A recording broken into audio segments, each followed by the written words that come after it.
seja muito bem-vinda a mais essa aula. E nessa aula a gente vai começar a ver como que a gente faz para formar as frases com os verbos irregulares.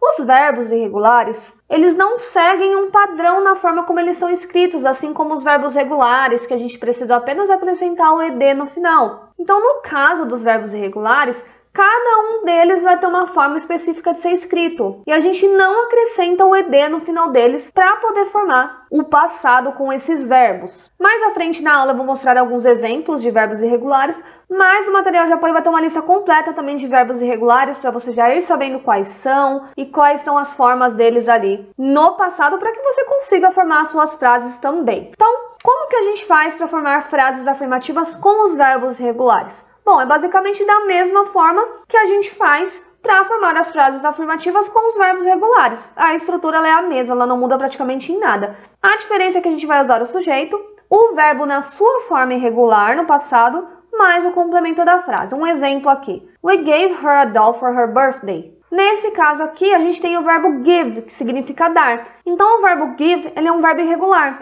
Então, no passado, em vez de a gente acrescentar aquele ed na frente, ele ficar gived, a forma correta dele no passado é gave. Então, we gave her a doll for her birthday. O gave é a forma irregular do verbo give no passado. Então, aqui você vê a mesma estrutura. O we é o sujeito, o gave é o verbo e a gente tem o complemento her a doll for her birthday. Outros exemplos aqui, então. He went to Toronto last night. He went. O went, no caso, é a forma irregular do verbo go. Então, ele foi para Toronto ontem à noite. Outro exemplo. I fell in love with her a long time ago. Nesse caso aqui, o verbo fell é a forma no passado do verbo fall. Outro exemplo. My sister came to visit me last November. Minha irmã veio me visitar em novembro passado. Então, o came é o passado do verbo come. A mesma coisa aqui. You ran on the street. Você correu na rua. O ran, aqui no caso, é o passado do verbo run, correr. E por último, I wrote letters to my girlfriends. Eu escrevi cartas para as minhas namoradas. Então, o wrote aqui é o passado do verbo write, que também é um verbo irregular. Então, aqui tem alguns exemplos de verbos irregulares bem comuns e bastante usados. Como eu falei no material de apoio, vão ter vários exemplos de verbos irregulares dessa forma no passado para você estudar com mais calma depois. Por exemplo, o verbo to be é um verbo irregular. A forma no passado dele é was e were. O verbo eat também é um verbo irregular, que fica ate. Drink fica drank.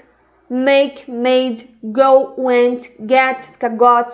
Take fica took. Do fica did. Write fica wrote e read fica read, só muda mesmo a pronúncia. Ele é igual tanto no passado quanto no presente. Então, esses são alguns exemplos de verbos irregulares e à medida que você, como sempre eu falo, for tendo contato com o inglês, você vai saber naturalmente qual que é a forma no passado, qual que é a forma no presente. O importante é que você esteja sempre consumindo conteúdo em inglês, porque com o tempo, todas essas terminações diferentes aqui, que agora parecem tão difíceis, vão ficar muito naturais para você. Então, basicamente, nessa aula é isso. Eu te vejo na próxima aula.